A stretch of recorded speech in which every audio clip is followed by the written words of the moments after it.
So, you think your art is just for you? You'd probably be wrong on that. So, let's talk about it.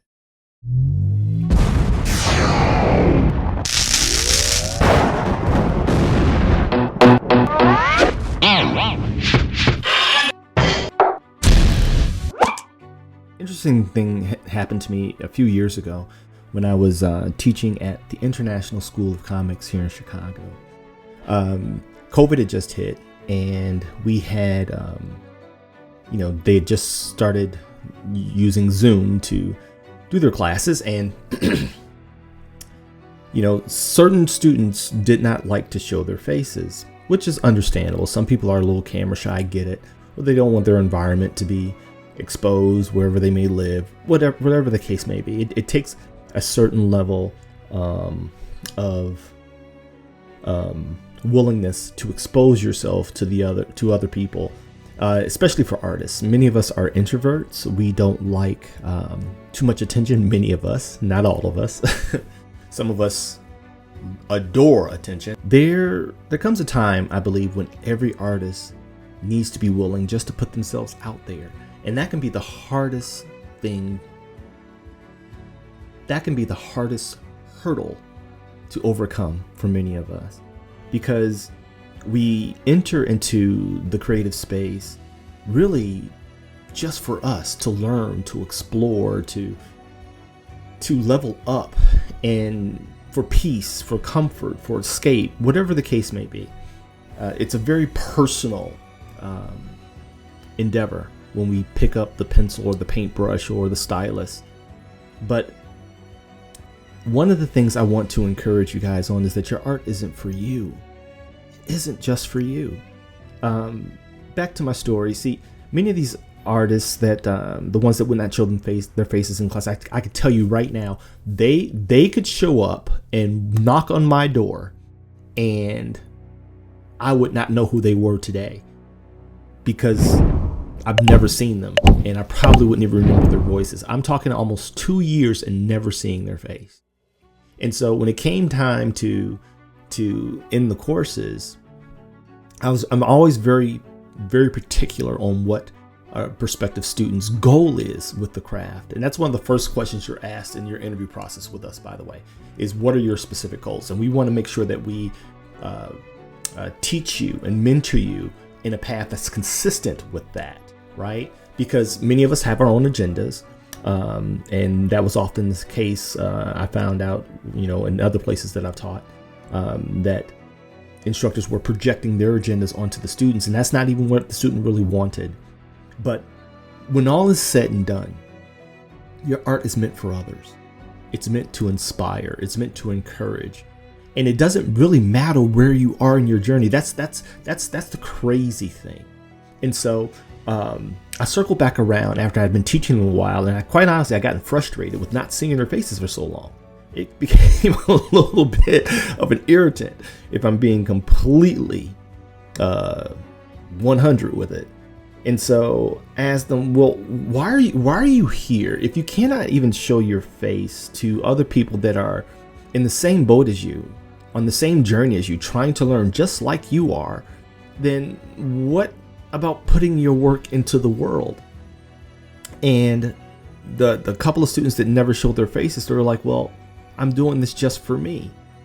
And my response was, shame on you.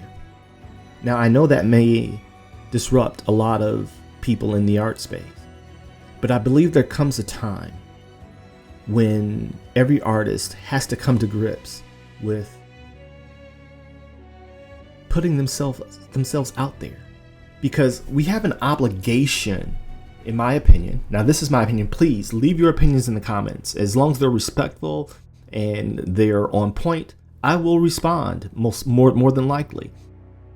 But this is my opinion, okay? And I've seen it more times than not. And so when they tell me that their art is just for them and for their own personal enjoyment, that's fine at the beginning. But I call cap on that many times. I call straight cap on that, because I believe it's profoundly selfish once you have reached a certain milestone in your journey. Now, here's the thing about it. That milestone may look different for each one of us respectively. Okay, the same road markers aren't applicable to everyone, and so I'm not making a statement on where that should be for you specifically.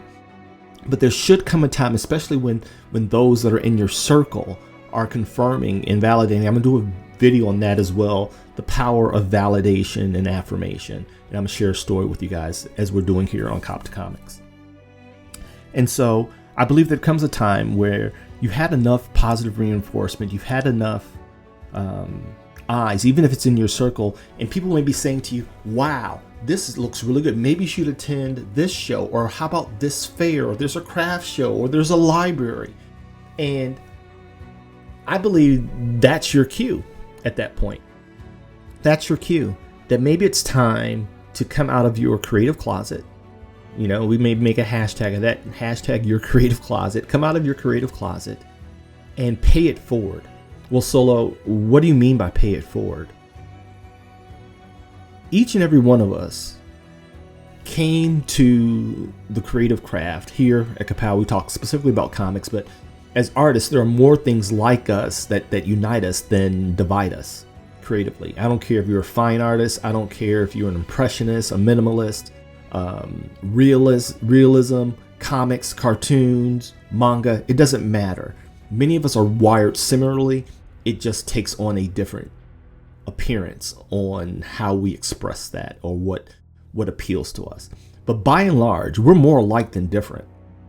And I think that's one of the things that we have to come to realize as artists. So when I make the statement, I'm making the statement as an artist, not as an instructor, not as a comic book artist per se, but just as an artist.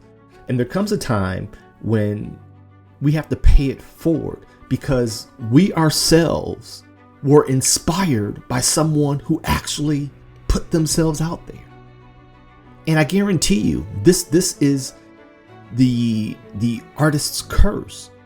I guarantee you, they never believe that they've arrived or they're that adept in what they do, yet they inspire us nonetheless.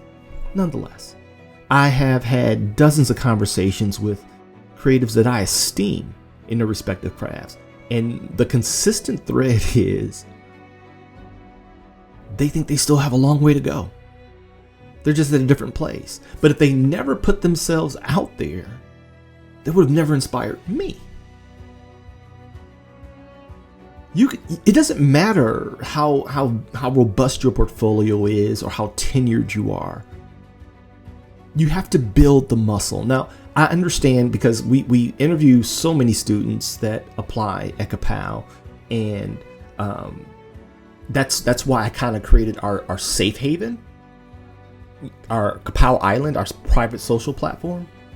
But so many of our students come to us and they are social media shy because social media has pulled back the curtains on the vast space that is the creative universe. And there's so many people that are talented across the freaking globe. And now we can put eyes on them right where we are. Right here in my office, I can put eyes on somebody in Argentina and their work, or in Spain, or in Italy, or in China, or in the Philippines, or in Africa. It doesn't really matter. It has made the creative world, it has opened up the creative world for us. And for many of us, that's very intimidating. I get intimidated. And my IG is specifically curated for artists that I admire, and I see their stuff, and if you're not careful, you will have death by comparison. You'll have death by comparison, and you'll be paralyzed in your own creative path. But there is somebody, let me encourage you, listen to this, please, lean into this. There's somebody out there that you are uniquely gifted to inspire. It's your voice. It is your perspective. It is the stroke of your pen. It is that one highlight color that you put in a place where no one else put it, that just resonates with somebody. It's the way you draw the eyes or that nose, or your storytelling and the pace and the cadence that you take on your narrative journey. Your unique voice There is someone that is waiting to be inspired. They're already attuned to your voice, and you're sitting on it because you're afraid. I can speak to it because I've been that guy. Well, what sparked this conversation? So this morning, a friend of mine approached me and asked me if I would assist his wife in setting up her fledgling art business. She likes to paint, and someone suggested that she attend a local fair, craft fair, and she's terrified. She's mature and has raised her family, and now it's her time. And I want to encourage you, if you're over 40, over 50, over 60, it doesn't matter. It doesn't matter. When it's your time, lean into it, own it. And so someone saw her paintings, like, you should just put these up at the fair. And she's terrified, so they're going to do it for her. And we got on this path, this conversational path, where I just basically told him, I said, listen, I understand what that feels like. Putting your work out there for the world to assess and to critique and to have an opinion on is terrifying for any creative, regardless of the medium. I don't care if you're a movie director. I don't care if you're a storyboard artist. I don't care if you're a musician, comic book artist, animator. Putting your stuff out there for the court of public opinion, it can be a lot, but it's necessary. And it's not about, can you paint as good as well as the person that you strive to be like, or your favorite comic book artist, or your favorite manga artist, or your favorite gouache illustrator, or whatever the case may be. That's not the point. The point is, start building the muscle as soon as possible, and thickening the skin as soon as possible, because there is somebody out there that needs to meet you right where you are in your journey, to inspire them to not only begin, but possibly go even further. That is the burden. That is the creative commission, for lack of a better term. That is the creative commission that we take on the moment we start creating. And it makes me a little bit indignant, to be quite honest, when I hear the BS. I say, well, I just draw just for me. Then I want to say, how selfish of you. How selfish of you. How dare you call yourself an artist? You may be a hobbyist. You may be inquisitive. That's fine. But the moment that you take on the mantle of an artist, and you allowed, and you were inspired by someone else, you have a responsibility to pay that forward. There's somebody waiting to be inspired by you, by your work, as crappy as you think it may be. Let me tell you something. Like many creatives, we are our own worst critics. I hate my work because I'm not the artist I endeavor to be. If something arrives at a stage of completion that is 60-70% of what I imagine in my head, that is a win.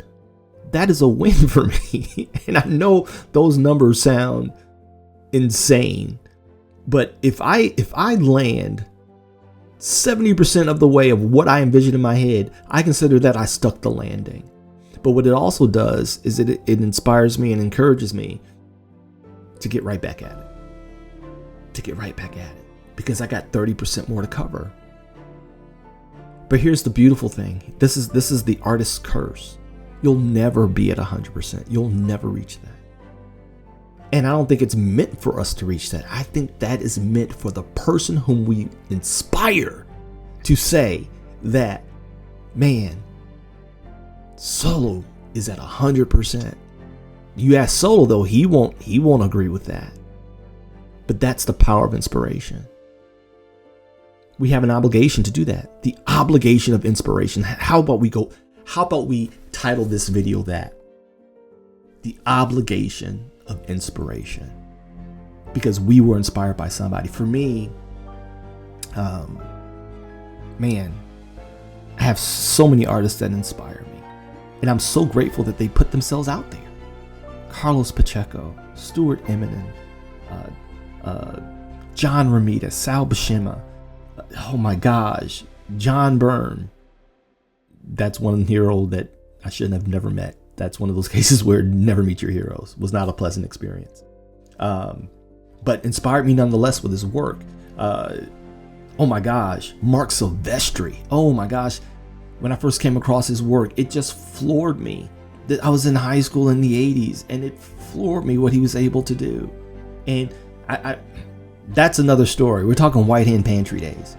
And so, all that to say this, don't sit on it. Don't sit on it. You know, there's a scripture in the Bible that says, what man lighteth a lamp and then hides it under a bush? No, but it's meant to be set on a candlestick and put in the window to light up the world. That's a paraphrase. I don't want to.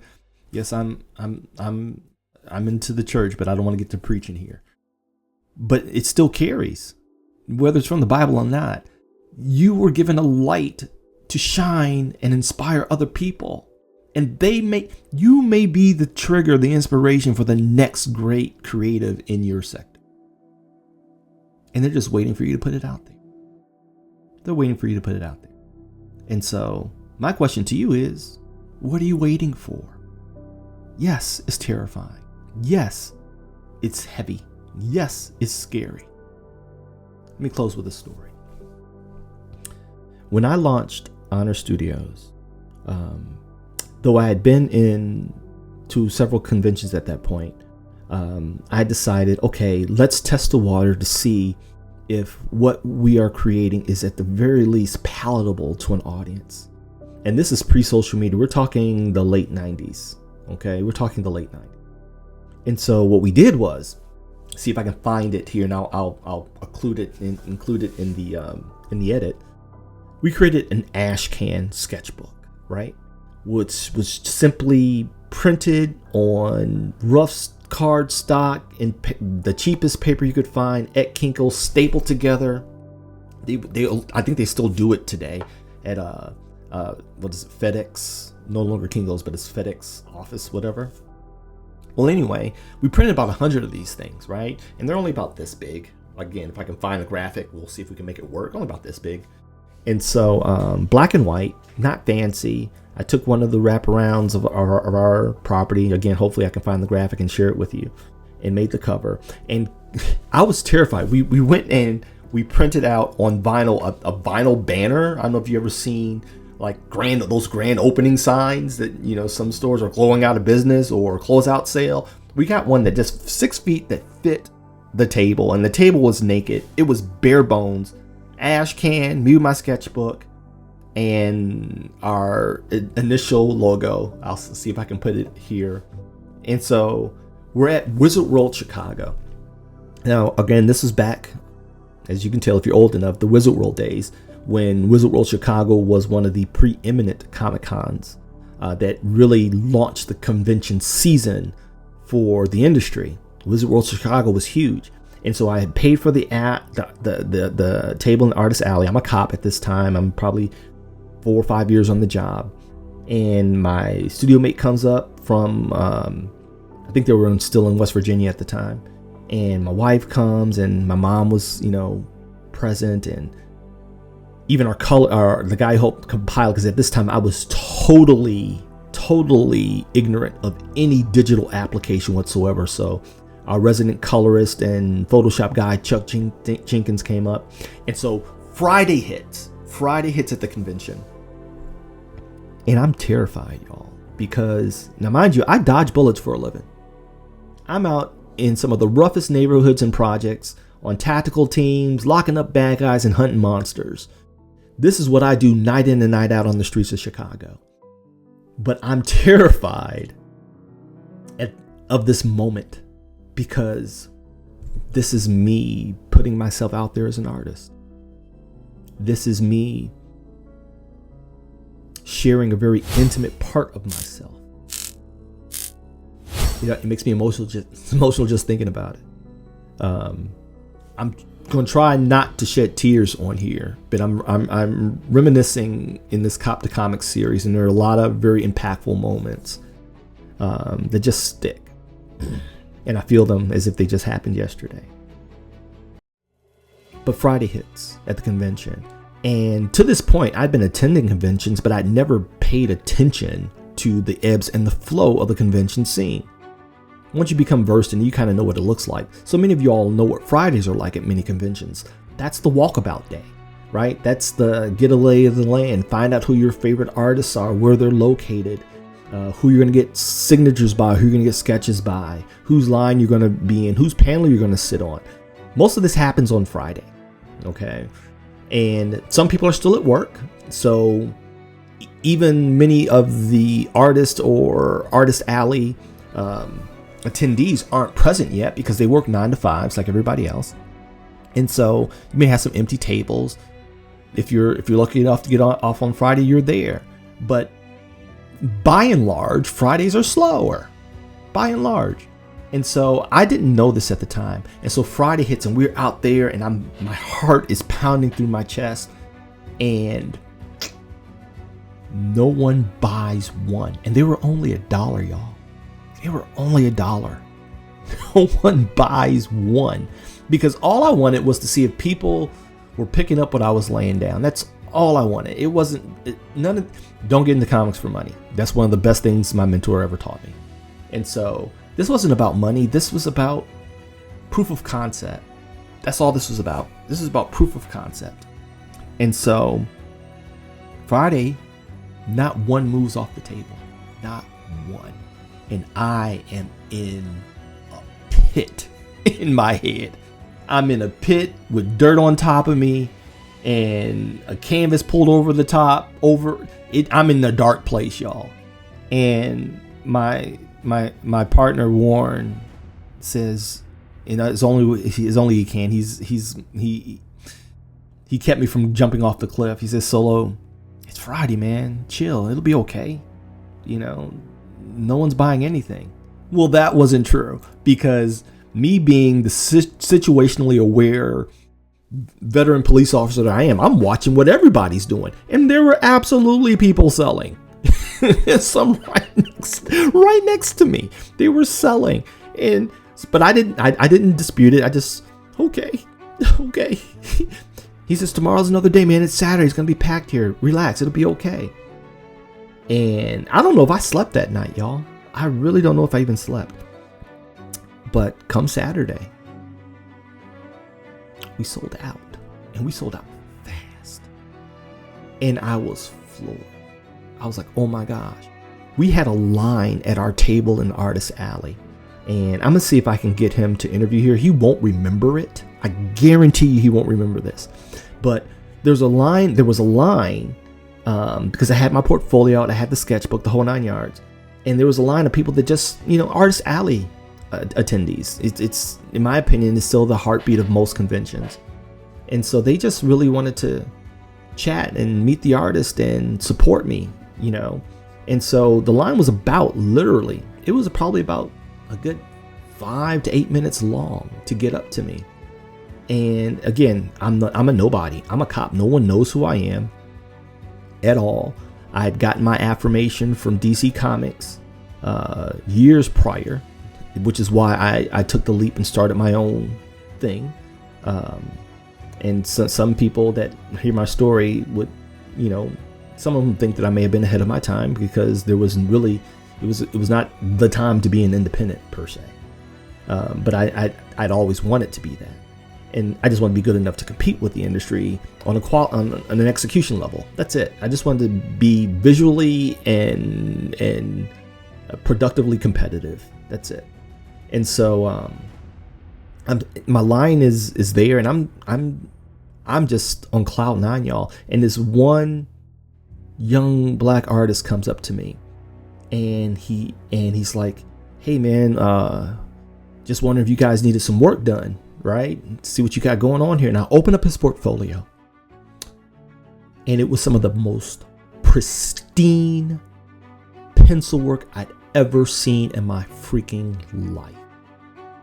And I recognized the work immediately. It was Clayton Henry, and the pages were from his run on X-Men, I believe Age of Apocalypse, or it was one of those. Seeing if I can find it. And I looked, I'm like, you're Clayton Henry, right? I'm like, what are you doing at my table? He says, bro, it's just like a restaurant, man. He's like, you go to the one where there's people waiting to get in. He said, I saw this line in Artist Alley, and I'm like, we're always on the hustle and on the grind, so I wanted to see if, what you, I said, dude, I had no words. And I was looking at his portfolio, I was just floored. I'm talking about, if you're not familiar with Clayton Henry's work, again, I'm going to try to get him on an episode of Art to Art. I'll reach out to him. He's still busy, still doing razor sharp line work to this day. It's so clean, it's almost painful to look at. It'll cut your cornea. It really will. But at the time, he works primarily digital a lot now, but he still does, pencil, traditional commissions from what I see on his IG. But the quality of his work, this brother has always been on the razor's edge when it just comes to cleanliness of execution. And that was kind of like the coup de grace for me. I was like, wow. But that would have never happened had I not put myself out there. And here, let me encourage you in this in closing. You're going to feel that every time, at every show, at every display, at every fair, convention, pop-up, whatever the case may be. It's just part of the process. This is what you sign up for when you get into this. It doesn't matter if you're an illustrator, if you are a comic book artist, if you are a manga illustrator, painter, sculptor, 3D artist, it doesn't matter what it is. The most terrifying thing is opening yourself up to the world. But let me caution you in this. If you don't, you're not paying it forward. You're just patting your pocket. Pay it forward, because someone is waiting to be inspired by you. If this has been an encouragement to you, please like, follow, subscribe, do all the things that YouTube needs you to do. And let us know your thoughts. Again, if they're courteous and insightful and in good faith, I'm likely to respond. And if you're interested in what we're offering here at Ka-pow, the Comic Art Academy, apply to enroll. Again, we are selective. We only have limited seats every year, and that's intentional so that we can deliver the best possible, highest quality educational experience in the comic craft that you can afford. And we are affordable. It is a commitment. People always ask me the price. We don't talk price until you get to the second interview. So I'm putting that out there in video. Know that. We do not talk price until you get the second interview, which is ultimately with me. I'm the only one cleared to talk tuition prices. But let me assure you, this is a protective measure for us. And so that we can really weed out those who are just kicking tires and are more curious than they are actually committed to learning. But we are not expensive. We are the most comprehensive and affordable course of its kind you will find anywhere. And I will challenge anybody to dispute that. Anywhere. Okay? And so check us out at teachyoutodraw.com. We also have a lore entry, a more affordable path to entry if doesn't fit for you, that you can just sign up for without an interview, and that's called Panels to Gutters. Panels and Gutters. We just launched that this year, and it's a lecture style format of 90 minutes once a week, taught live by a Ka-pow instructor, and access to our private social platform, which we lovingly call Ka-pow Island. And so with that being said, I'm Doc Solo, the director and founder of Ka-pow, and hopefully you've enjoyed this Cop to Comics conversation. And again, love to hear from you guys. Let us know what you're thinking, and we have a lot more coming down the pipeline with Ka-pow Class Pass. I just finished animating the intro to that, where we give you bite-sized snippets of actual classes taught at Ka-pow virtually and what that experience is like, as well as live demos and the power prompt. I'm going to be drawing from the power prompt here on our channel as well, so you guys can kind of see that in action. It's very simple. You can download it, and it's not rocket science. I made it very intuitive so that you can stay inspired and draw outside of your comfort zone and actually grow as a creative. And so with that being said, I'm Doc Solo. I'm out your hair. I'm out your life. And remember, life is short.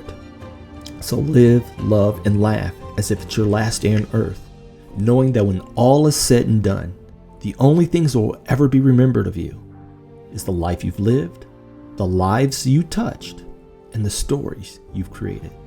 So, what are you waiting for? Talk to you later. Solo out.